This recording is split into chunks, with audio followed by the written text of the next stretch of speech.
They got 27 checks from 27 different foundation accounts.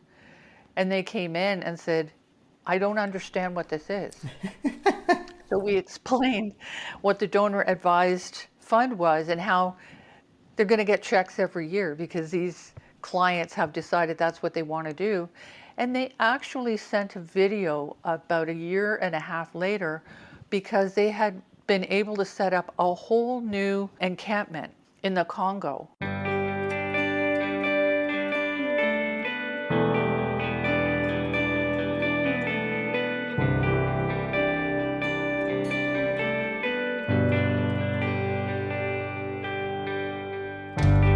Welcome to Women's Wealth Canada. I'm Glory Gray.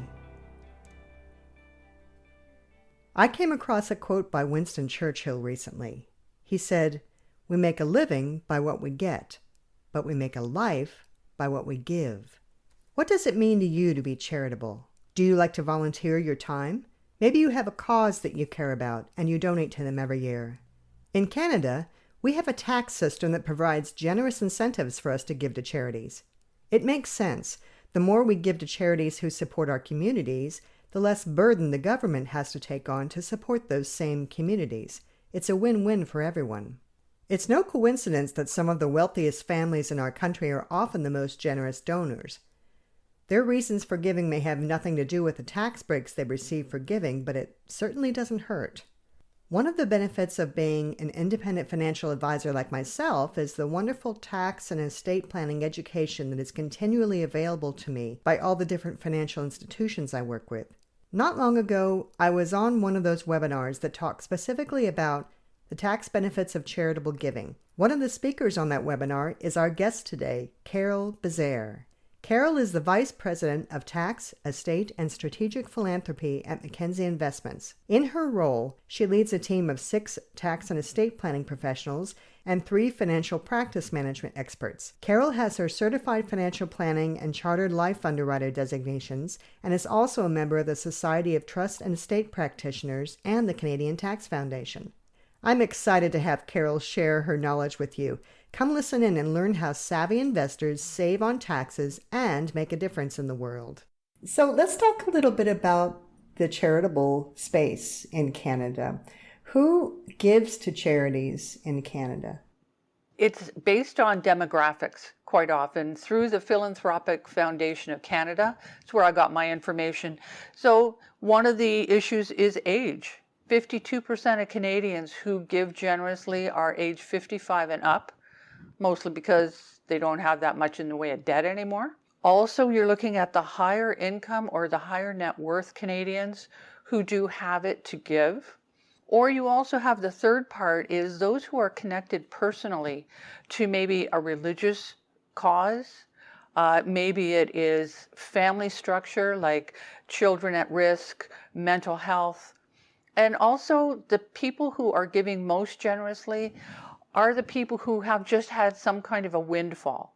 Maybe they won the lottery, they got an inheritance, they're downsizing their home, they've been widowed, not a lot of kids, so they start giving to charity to start saving some tax money as well. So the demographics are pretty good, but the really good trend right now is the millennials. Because they want to be socially responsible, they're starting to look at charitable giving as a way to give back. And if they can make a donation on their smartphone, they're happy doing that. Are they interested also in regular ongoing donations, kind of a Netflix idea, membership idea? So everything works the way the generations work. So millennials do like the computer savvy stuff. But people 55 and older like a little more structure in what they do, and they like more transparency, which is where a donor advised fund comes in. Okay. So what are the tax benefits of giving to charity? The way that the government has set up the tax credits, now this is a non-refundable tax credit, which means if you have more tax credit than you have tax to pay, you don't get a refund. But if you have more tax credit left over, you can use that excess in any of the next 5 years to lower your taxes. So it's almost like prepaid tax. So British Columbia is one of the most generous for tax credits for individuals. It's at 47.7%, which means you don't get a dollar for dollar deduction, you get a credit against your taxes. So for a $1,000 donation with 47.7%, it means you're going to get a tax credit of $477 to be used against up to 75% of your net income in any one given year. So it's anything over $200 will get that 47.7%. And it varies by province. It's not a write-off. I'm not reducing my taxable income. I'm actually reducing the amount of tax I owe. That's right. So what many people forget is it's not, if you donate $1,000, you don't get $1,000 tax credit. You get the federal and provincial, and it varies by province. So in BC, it's 47.7%. What if, and this is where I get excited. So what if an individual client donates securities instead of cash? So they have a mutual fund, or they have stocks or bonds in a non-registered account, not in their RIF, not in their RSP or TFSA. So it's in their non-registered investment account. They have this securities that they've had for a long time. It now has it's worth a lot more than what they bought it for. Yes. And if they cash it in, there's going to be some capital gains tax that they're going to owe. But what if they decide, instead, what if I donate the security straight to the charity instead of selling it and then donating the cash? What happens then? Yeah, and that is an excellent way that financial advisors can help their clients. Because yes, you've had a successful portfolio, and now some of your clients are stuck. Because I spoke to one client, he worked for TD Bank for 40 years. And his adjusted cost based on his TD Bank stock was like $9. So we just said, you know what, if you donate some of those stocks in kind and have the charity sell it, because a charity is tax exempt. So it moves in, most charities have a trading account.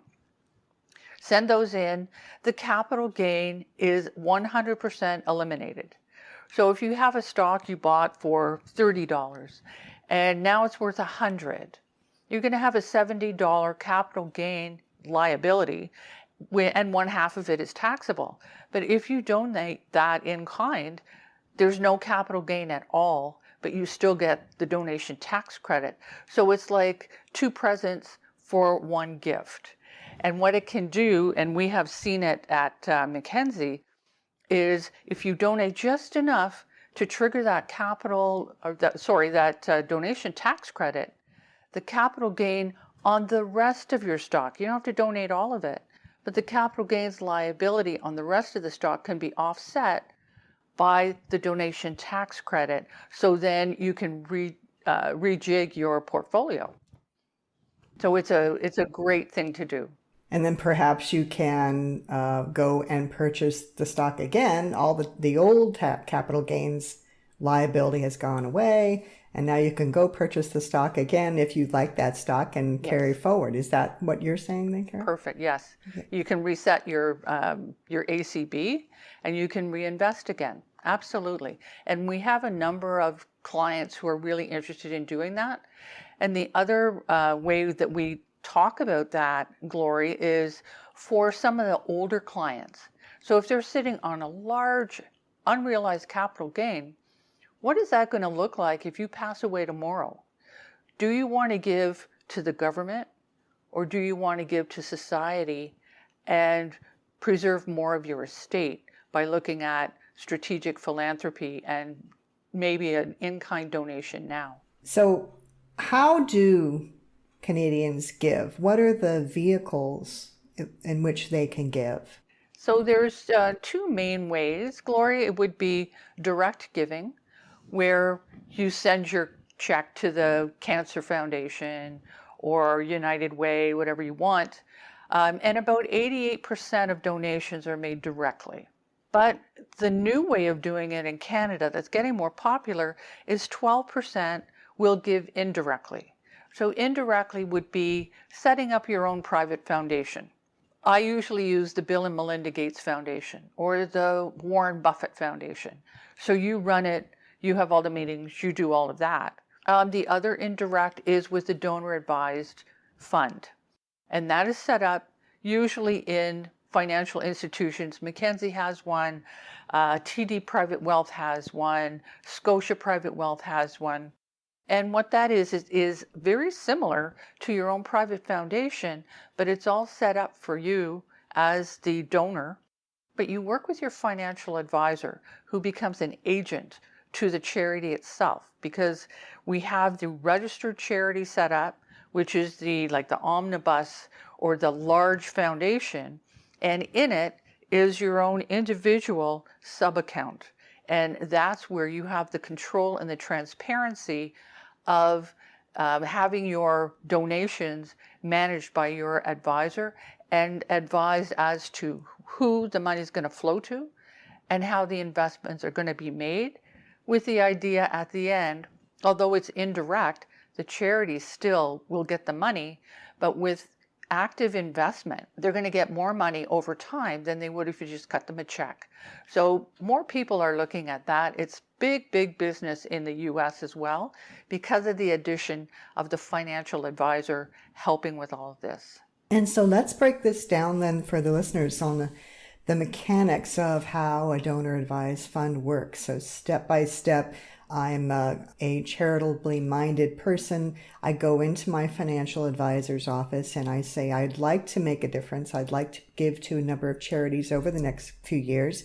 And I'd like to make the most of it, have money grow rather than just writing a check. So what would they do? So they would sit with their financial advisor, decide that this is what they want to do, and decide whether or not you want to set up your own private foundation, which means you have to go to a lawyer and an accountant to get your charitable registration number. You have to do all the accounting. You have to do the tax filings. You have to have quarterly meetings of your board of directors or board of trustees. Or you can work with your advisor and say, okay, I want to set up my donor advised foundation account. And your advisor will do that. They will then fill out the paperwork with you. The first thing, Glory, would be, what do you want to call your foundation? What would you like to call it? Because all the checks will go out under that name. You can name it anything, usually, but, a bad word. So it could be the Bezaire Family Trust or the Bezaire Family Charity Trust. Bring my family into this. And all of the checks will go out under that name. And it's set up under the Strategic Charitable Giving Foundation at Mackenzie, which is the registered charity. So then we decide, okay, if we're going to set this up and name it, how do I want to make the donation? It can be cash. It can be appreciated securities, as we just talked about. It can be an insurance policy that maybe I don't need anymore, and it has a cash surrender value to it. I can donate that, and it will just sit and wait in my foundation account until I pass away, and then that will fund the money that's going to flow to the charities of my choice. So the third thing we do is then we look at, okay, if we've got cash in here, I'm going to work with my financial advisor to decide which investments we're going to use in there to grow the money over time. So all foundations are usually balanced and income funds or that kind of investing. Then we look at which charities do I want to help. The Alzheimer Foundation, I may have 2 or 3 that I want. I had one lady who was quite elderly. She has 23. So her account, she passed away about 6 years ago. Her husband had predeceased her. They had no family. So when she passed away, I had told her, these 23 checks you write every year will continue to go out to those 23 charities until there's no money left in your account. So that preserves the legacy as well. And then how much do you want to give to each charity? Is it, you got 3 and you want to give a third to each one? Do you want to, every year you can look at, do I want to give more this year to one Do I not want to give to this one? So it's very flexible. You can change any year who you flow the money out to. We have a lot of them that are just standing orders. I just want these two charities for the rest of my life and after to get the money in my foundation account. So, and you can change your mind anytime that you want. So that's basically the steps. It's like decide to do it, name your account, pick the investments, look at how much grant, which is the money that flows to the charities, and which charities. So that's pretty much all it is. And then everything else is run for you through the foundation administration. You don't have to worry about the paperwork, cutting the checks. And as soon as you make a donation, you're going to get your donation receipt up front. And you're not going to get it from the main charities that you're funding anymore. You get it all up front. You can plan better.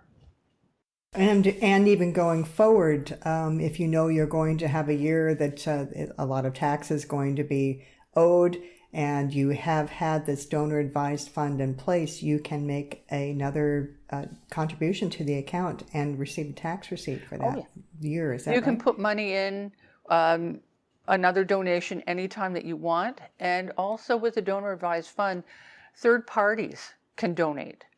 So if I have my foundation and you decide, well, I like what you're doing with yours, why don't I give you a check or whatever, then you'll get the donation receipt. But the beauty of that is a lot of families, we just opened one for husband and wife, and their daughter decided, I want to donate to your foundation. So it's become a whole family issue and a family conversation, which is really nice. And at the end of the summer, when they're all together, they can decide, okay, what charities do we want to give to this year? That could happen too, right? Oh yeah, absolutely. We have one grandmother who set up 3 accounts because she wanted to teach charitable giving to her 3 grandchildren. So she's joint on all 3 accounts, but the grandchildren, she's working with them and they get to name the charity and research the charity of which one they want to sponsor. So they don't have to do it all together. They each have their individual cause that they really think is important, and Grandma helps with that and puts the money in. And we talked about how they will name the foundation. Is there an opportunity for them to give to each individual and charity anonymously every year? Yes, they can do that. They can have their charity named, or they can just send it anonymously. So the charities just get the money. The important thing is streaming the money out to the charities. And we're not competing with the charities. What we're doing is helping them, because it's a great way now that charities can't do a fundraising gala, and it's really hard to do fundraising activities other than sending out, hey, Glory, here's this program that I think you'll be interested in. Now, this is a way to continually help fund them so that they can meet their budget constraints, especially during the pandemic. And that is something that the charities are very, very grateful for. Absolutely. So let's kind of run through and summarize all the advantages of donating using your own donor advised fund. So we talked about it's possible if you want to give anonymously. You can work with your family members and whoever donates, any third party actually who donates to your account will receive a tax receipt for that. What other advantages? Then let's wrap them all up here. Well, with the donor advised fund as well, it is a legacy. How do you want to be remembered? So one of the accounts I sold, gentleman was 95. He had no family, and what he wanted to do was fund 2 specific charities.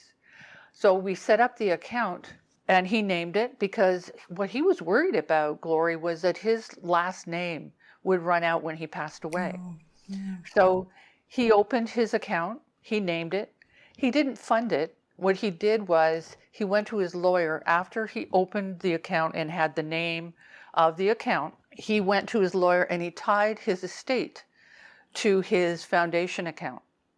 And when he passed away a couple of years later, the advisor who had helped him with this got the $3 million estate, And now every year, those two charities receive a 10% grant out under the name of that charity. So his legacy is going to live on for quite a number of years until all the money runs out.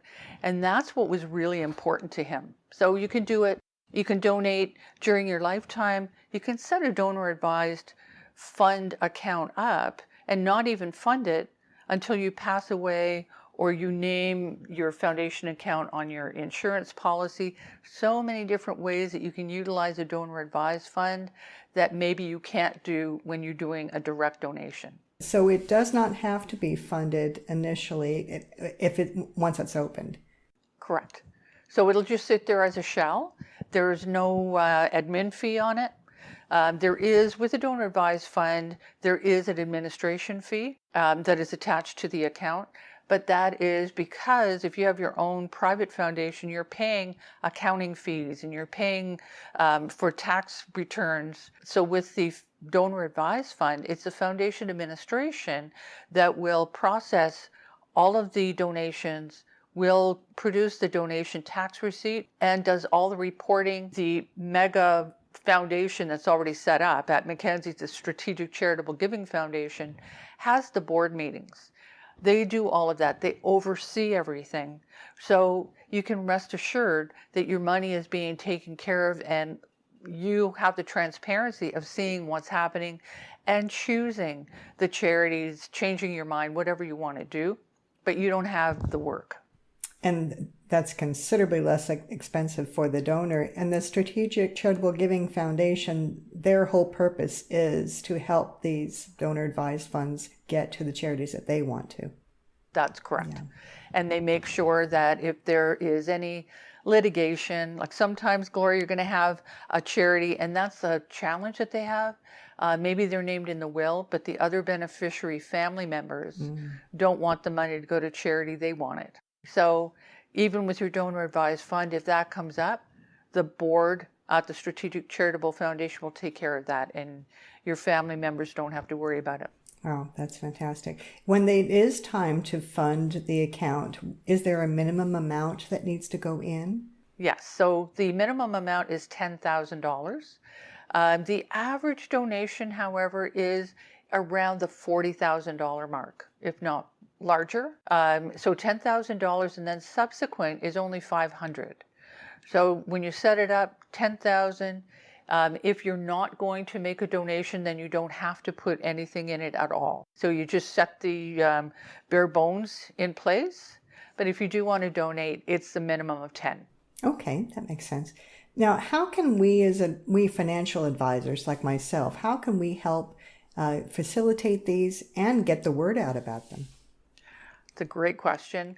One of the things is you can talk to charities themselves. Some of the smaller charities, as a matter of fact, have grown to the point where they need their own foundation.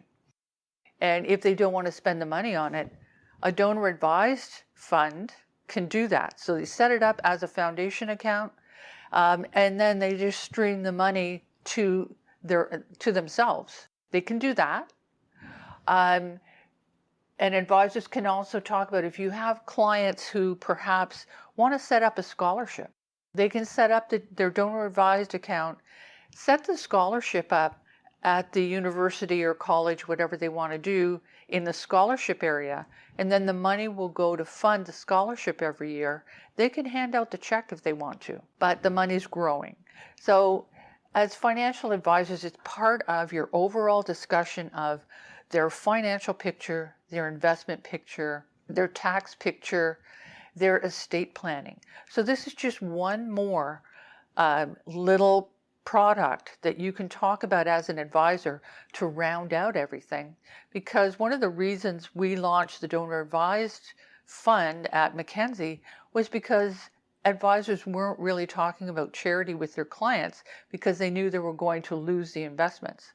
This way, it becomes more a natural discussion with your clients, especially when you're looking at their portfolio.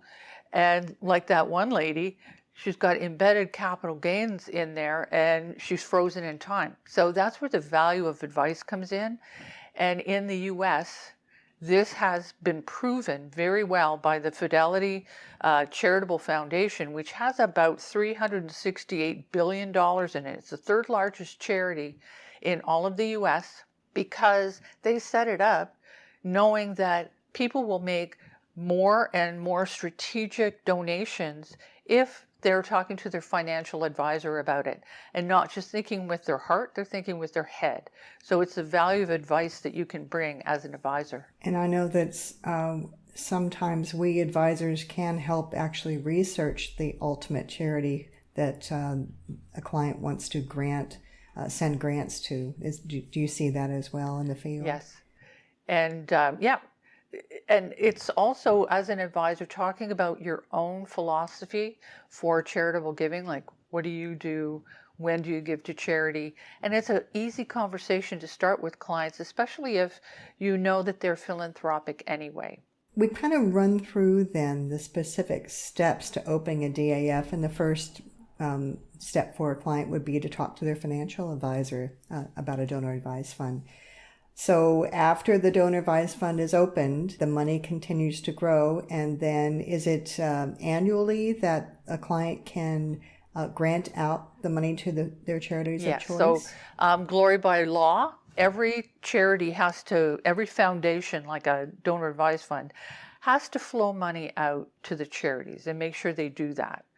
So overall, right now it's called a disbursement quota of 3.5%. It varies by the donor advised foundation, but for investors who become donors, they can choose in the first year of anywhere between 4% of their donation to 25% to flow out to charity. And after that, they can go anywhere from 4%, so that we meet at least the 3.5% that the government wants to see, to 100%.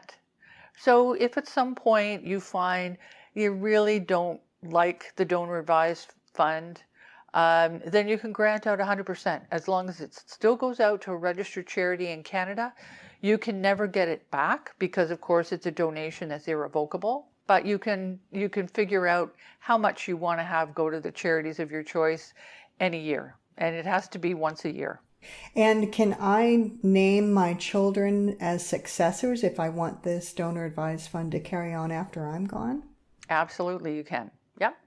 And they will continue to work with your financial advisor. One of the things we find now is families who have a donor advised fund are talking they'll meet for drinks with their friends and going, yeah, we set up our foundation and we fund, the Toronto Symphony because I'm in Toronto. And then it's like, oh, that sounds like something my family would like to do. So it's really growing in popularity.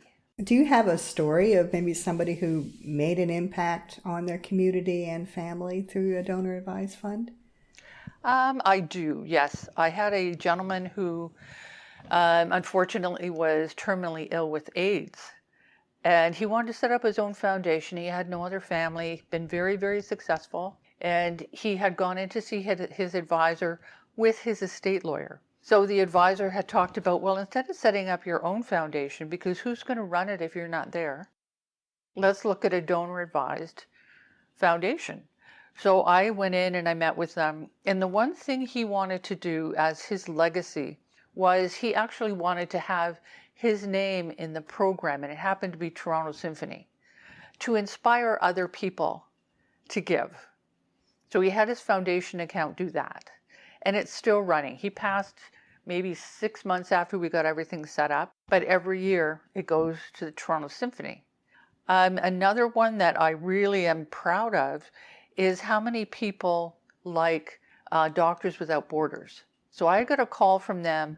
They got 27 checks from 27 different foundation accounts.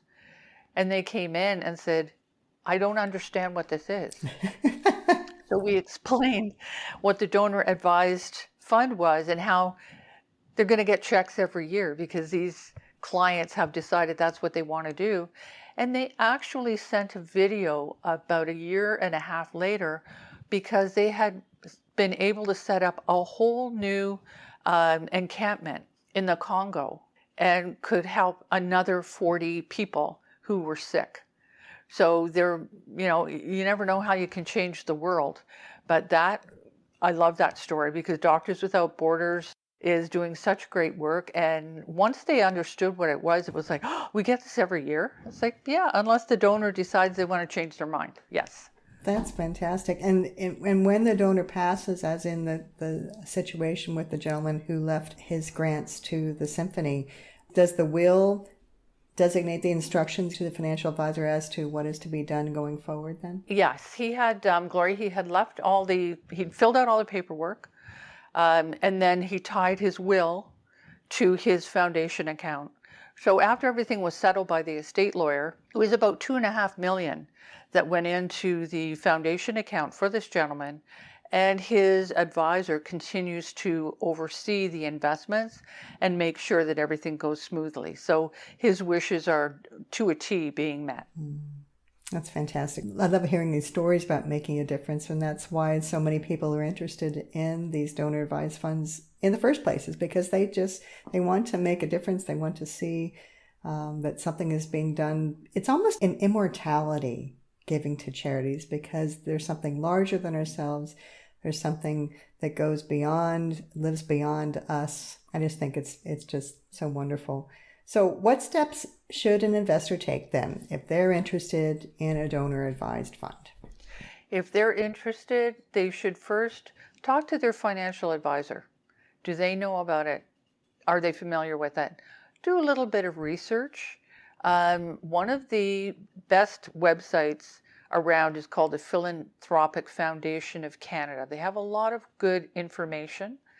And then figure out what charities, what causes you would like to sponsor and take care of. So first step is an easy one. Talk to your financial advisor and just explore it. See what you want to do with it and whether or not this is, your upfront donation gets a donation receipt, but you're going to be ongoing funding the charities of your choice. And so it's transparent. You can see it. You can touch it. And that's what a lot of people like to see is, okay, it's not all going to administration. That's one of the things people worry about. So it's just, explore it. Talk to your financial advisor and see how this can fit in with your overall financial and estate plan and investment plan. And it's a good conversation to have. And those conversations can ultimately lead to us making such a difference. So thanks so much for your time today, Carol. Appreciate you being on Women's Wealth Canada podcast. Well, thank you so much for having me, Glory. My thanks again to Carol Bezaire, Vice President of Tax, Estate, and Strategic Philanthropy at Mackenzie Investments, for joining us today. Do you have a story of a charity that has made a difference to you? Send me an email. I'd love to hear about it.